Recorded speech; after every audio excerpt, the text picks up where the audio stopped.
Hi అండి, welcome to pieces kitchen. ఈరోజు వీడియోలో వెజిటేబుల్ ఎగ్ ఆమ్లెట్ ఏ విధంగా తయారు చేయాలో మీకు చూపించబోతున్నాను. మనం ఎప్పుడు చేసుకునే నార్మల్ ఎగ్ ఆమ్లెట్ కాకుండా ఎగ్స్లో వెజిటేబుల్స్ వేసి ఎగ్ ఆమ్లెట్ చేసుకుంటే చాలా టేస్టీగా ఉంటుందండి. వెజిటేబుల్స్ తినని పిల్లలకు ఈ విధంగా చేసి పెడితే ఈ వెజిటేబుల్ ఎగ్ ఆమ్లెట్ని పిల్లలు చాలా ఇష్టంగా తింటారండి. ఈ వెజిటేబుల్ ఎగ్ ఆమ్లెట్ని ఇంట్లో ఉండే వస్తువులతోనే ఎంత ఈజీగా తయారు చేసుకోవచ్చండి. మరి ఈ వెజిటేబుల్ ఎగ్ ఆమ్లెట్ని ఏ విధంగా తయారు చేయాలో దీని ప్రాసెస్ ఏంటి వీడియోకి వెళ్ళి చూసేయండి. ముందుగా స్టవ్ మీద ఒక కడాయి పెట్టుకొని 2 టీ స్పూన్ల ఆయిల్ వేసుకోవాలి. ఈ ఆయిల్ హీట్ ఎక్కిన తర్వాత ఒక ఉల్లిపాయని చిన్న చిన్న ముక్కలుగా కట్ చేసుకొని వేసుకోవాలి. ఈ ఉల్లిపాయని కొంచెం సేపు వేయించుకోవాలి.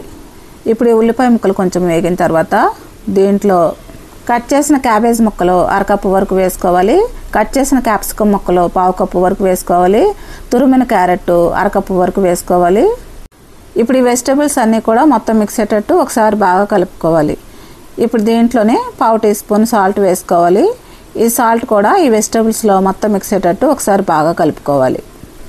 ఈ వెజిటేబుల్స్ ముక్కలన్నింటినీ కూడా 2 నిమిషాలు మీడియం ఫ్లేమ్లో కుక్ చేసుకోవాలి. ఈ వెజిటేబుల్స్ అన్నీ కూడా కొంచెం పచ్చిదనం పోయేంత వరకు 2 నిమిషాలు కుక్ చేసుకుంటే సరిపోతుందండి. ఈ వెజిటేబుల్స్ని మరీ ఎక్కువసేపు కుక్ చేయని అవసరం లేదండి.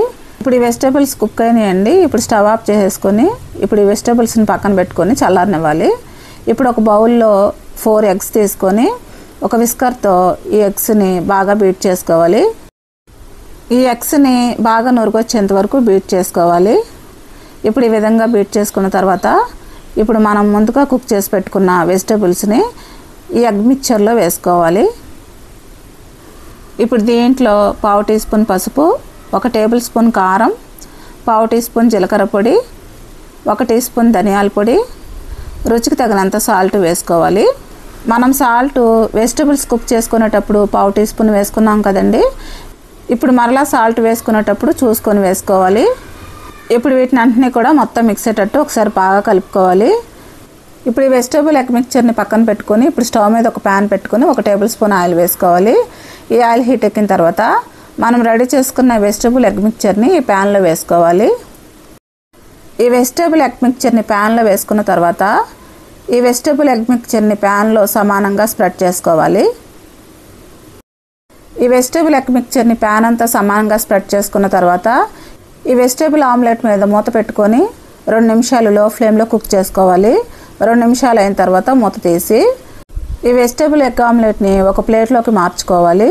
ఈ వెజిటేబుల్ ఎగ్ ఆమ్లెట్ని ఒక ప్లేట్లోకి మార్చుకున్న తర్వాత మరలా అదే ప్యాన్లో 1 టేబుల్ స్పూన్ ఆయిల్ వేసుకోవాలి. ఈ ఆయిల్ హీట్ ఎక్కిన తర్వాత ఈ వెజిటేబుల్ ఎగ్ ఆమ్లెట్ని రెండో వైపు కుక్ చేసుకోవడానికి ఈ ప్యాన్లోకి మార్చుకోవాలి.